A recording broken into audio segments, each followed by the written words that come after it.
नमस्कार, मी संजय वरकड. आपण आत्ताच न्यूज यात्रा पाहायला सुरुवात केली. आजच्या व्हिडिओमध्ये आपण चर्चा करणार आहोत मराठा आरक्षणासाठी जी लढाई सुरू आहे त्यामध्ये 58 लाख कुणबी प्रमाणपत्रासाठी मनोज जरांगे पाटील आता मैदानात उतरणार आहेत हे आपल्या सर्वांना माहिती आहे. पण या 58 लाख नोंदींचं नेमकं राजकारण काय आहे हे आपल्याला आज समजून घ्यायचं आहे. मराठा आरक्षणासाठी मनोज जरांगे पाटील यांची उपोषणं आणि त्यानंतर राज्य सरकारने घेतलेले निर्णय याची सर्व माहिती आपण याआधी घेतलेली आहे. मात्र आता सगळं राजकारण फिरतं आहे ते या 58 लाख नोंदींच्या भोवती. नेमकं काय राजकारण आहे हे? या 58 लाख नोंदी आल्या कुठून? आणि आपण मागच्या व्हिडिओत म्हटल्याप्रमाणे या 58 लाख नोंदीनुसार किती मराठ्यांना मराठा कुणबी, कुणबी मराठा किंवा कुणबीची प्रमाणपत्र दिली जाऊ शकतात, हा अत्यंत महत्त्वाचा विषय आहे. कुणबी प्रमाणपत्राच्या या सगळ्या लढाईमध्ये मनोज जरांगे पाटील असं म्हणतायत की आता हे निर्णायक आंदोलन आहे आणि 58 लाख नोंदी जे सापडलेल्या आहेत असा दावा जर सरकार करत असेल तर मग 58 लाख नोंदीनुसार प्रमाणपत्र वितरित का केली जात नाही, हा मनोज जरांगे पाटील यांचा सरकारला प्रश्न आहे.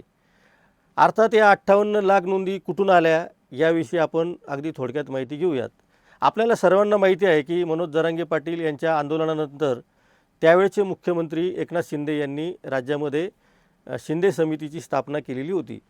शिंदे समितीने त्यांच्या कामकाजाला सुरुवात केल्यानंतर त्यांनी राज्यभरामध्ये कुणबी प्रमाणपत्रासाठी पात्र असलेल्या लोकांची यादी तयार करायला सुरुवात केली आणि जिल्हावार यादी तयार करताना त्यांनी ह्या 58 लाख नोंदी शोधल्या असं शिंदे समितीचं म्हणणं आहे. त्यामुळं या नोंदी सरकारने शोधलेल्या आहे असं त्याचा अप्रत्यक्षपणे अर्थ होतो आहे किंवा प्रत्यक्षपणे सुद्धा तोच अर्थ होतो आहे. सरकारनेच शोधलेल्या या नोंदी आहेत. या नोंदींच्या बाबतीमध्ये वेगवेगळे मतप्रवाह आहेत. ते काय आहेत आपण थोडक्यात समजून घेऊयात. एक मतप्रवाह असा आहे की मनोज जरांगे पाटील यांचं आंदोलन सुरू होण्यापूर्वी विदर्भातील कुणबी प्रमाणपत्र घेतलेल्यांची जी संख्या आहे ती प्रचंड मोठ्या प्रमाणात आहे आणि त्याच नोंदी पुन्हा सापडल्या असा एक दावा केला जात आहे.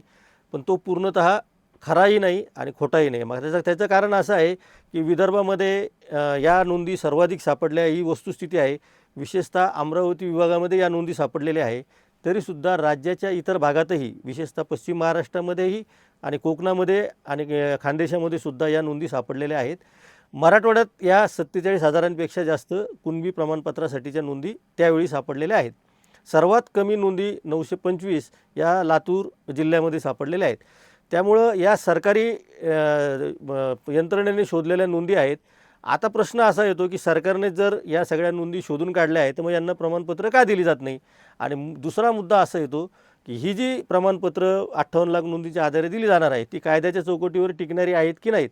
आपण मागच्या व्हिडिओमध्ये याविषयी चर्चा केलेली आहे. कारण कायद्याच्या चौकटीमध्ये जर चुकीची कागदपत्रं लावली आणि चुकीच्या पद्धतीनं जर प्रमाणपत्र मिळवलं तर असं प्रमाणपत्रच फक्त रद्द केलं जाऊ शकतं. त्यामुळं या 58 लाख नोंदींपैकी बहुतांश नोंदी या वैध ठरू शकतात असं आमचं मत आहे. याविषयी आपण सर्वांशी चर्चा करायला सुद्धा तयार आहोत, कायदेशीर चर्चेला सुद्धा तयार आहोत. त्यामुळं आधी या 58 लाख नोंदींचा टप्पा पार पाडायचा हे मनोज जरांगे पाटील यांचं टार्गेट दिसतं आहे. एक माहिती अशी सुद्धा येते की या 58 लाख नोंदी ज्या आहेत त्या फक्त वैयक्तिक नोंदी आहेत. समजा XYZ एक माणूस आहे तर त्याची ती नोंद आहे. त्यामुळं त्याच्या पूर्ण कुटुंबाला जर या नोंदीमुळं फायदा झाला तर साधारणपणे एका नोंदीमागे 4 कुटुंबाचा जर फायदा चार व्यक्तींचा जर फायदा झाला तर हा आकडा 2 कोटींपेक्षा जास्त जाऊ शकतो. खरी गंमत इथंच आहे की हा आकडा इतका मोठा आहे.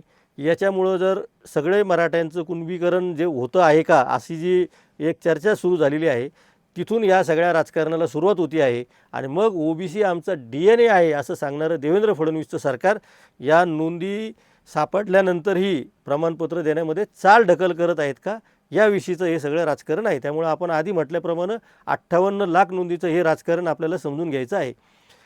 दुसऱ्या बाजूने मराठा समाजातील अनेक अभ्यासकांना असं वाटतं की कुणबी प्रमाणपत्र जर गॅजेटियरच्या आधारे दिलं, मग ते हैदराबाद गॅजेटियर असो किंवा सातारा गॅजेटियर असो, तर ते कायद्याच्या पातळीवर टिकणारं नाही असं काही दावा केला जातो. मात्र त्यांचा अभ्यासकांचा हा दावा पण पूर्णपणे खरा आहे असं म्हणता येत नाही. कारण गॅजेटियर हा फक्त एक आधार म्हणून जर मानला आणि पुरावे जर वंशावळीसह जर मिळाले तर हे प्रमाणपत्र पूर्णपणे वैध ठरू शकतं अशी आत्ताची परिस्थिती आहे. तिसरा महत्त्वाचा मुद्दा जो आपण यापूर्वीसुद्धा चर्चा केलेला आहे की प्रमाणपत्राची वैधता ही नोकरीला लागण्याच्या वेळी किंवा निवडणुकीत उभी राहण्याच्या वेळी केली जाते किंवा निवडणूक लढवल्यानंतर निवडून आल्यानंतर किंवा नोकरीत आपण रुजू झाल्यानंतर केली जाते आणि मग जात पडताळणी समिती त्याची पडताळणी करून त्याला वैध किंवा अवैध ठरवते आणि त्यानंतरचा तो निर्णय आहे. तर अशा प्रोसेसची, अशा प्रक्रिया करणाऱ्या प्रमाणपत्राची एकूण संख्या किती आहे असू शकते भविष्यामध्ये सुद्धा, याचा विचार अभ्यासकांनी सुद्धा करायची गरज आहे. आत्ता परिस्थिती अशी आहे की ज्या लोकांना आंदोलनानंतर कुणबी प्रमाणपत्र मिळालेले आहे त्यांना शैक्षणिक फायदे त्याचे प्रचंड मोठ्या प्रमाणावर होताना दिसत आहे.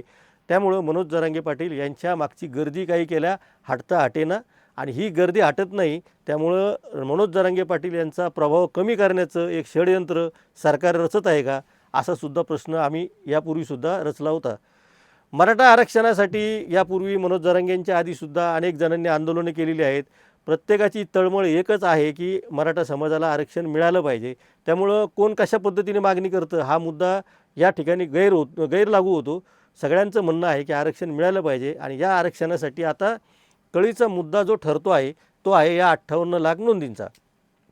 58 लाख नोंदींचा जर एकदा निर्णय झाला आणि 58 लाख लोकांपैकी बहुतांशी लोकांनी जर अर्ज करायला सुरुवात केली तर परिस्थिती अशी आहे की जे अर्ज करतात त्याच्यापैकी जवळपास 95% लोकांना कुणबी प्रमाणपत्र वितरित केली जात आहेत आणि त्याची वैध अवैधता हा फार पुढचा प्रश्न आहे, त्याच्यामध्ये आपण आज जाणारच नाही.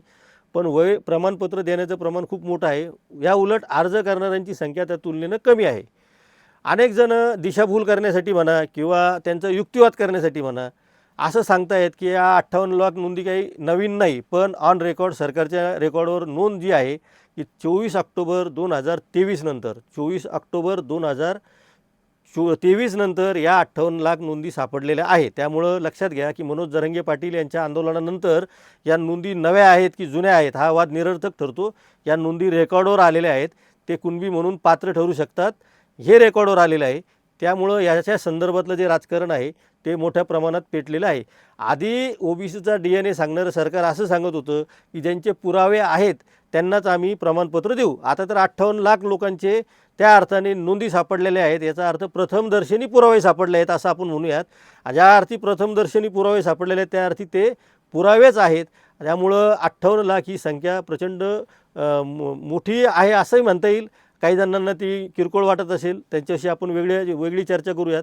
पण या 58 लाख नोंदीच्या आधारे जर 2 कोटी मराठा कुणबी प्रमाणपत्र घेत असतील तर ते सरळ ओबीसी होऊन ओबीसी आरक्षणात येऊ शकतात. हे त्यामागचं गणित आहे आणि या गणितामुळंच सध्या सरकारचे धाबे दाणाणलेले आहे आणि म्हणूनच हे राजकारण पेटलेले आहे. मनोज जरांगे पाटील या 58 लाख नोंदींसाठी आता काय करतायत? इतर मागण्या मनोज जरांगे पाटलांच्या आपल्याला सर्वांना माहिती आहे की आंदोलनाच्या वेळी दाखल झालेले गुन्हे सरसकट जे गुन्हे दाखल झालेले ते मागे घेण्यात यावेत. याशिवाय आणखी इतरही काही मागण्या त्यांच्या आहेत. तर त्या मागण्यांपेक्षा सुद्धा यावेळेसचा जो फोकस असणार आहे तो 58 लाख नोंदीवर असणार आहे. आपण पुढच्या टप्प्यामध्ये यावर चर्चा करणार आहोत. विशेषतः मनोज जरांगे पाटील यांनी आता आंतरवली सराटीत जे आंदोलन सुरू केलेलं आहे ते मुंबईमध्ये धडकणार आहे की धडकू शकतं का पुन्हा एकदा काहीतरी नवीनच डाव ऐनवेळी मनोज जरांगे पाटील नेहमीप्रमाणे खेळतील आणि सरकारला बुचकळ्यात पाडतील असं काहीतरी करतील, यावर आपल्याला बोलायचं आहे. त्यामुळं आपण पाहत राहा न्यूज यात्रा, हे आहे आपलं चॅनल.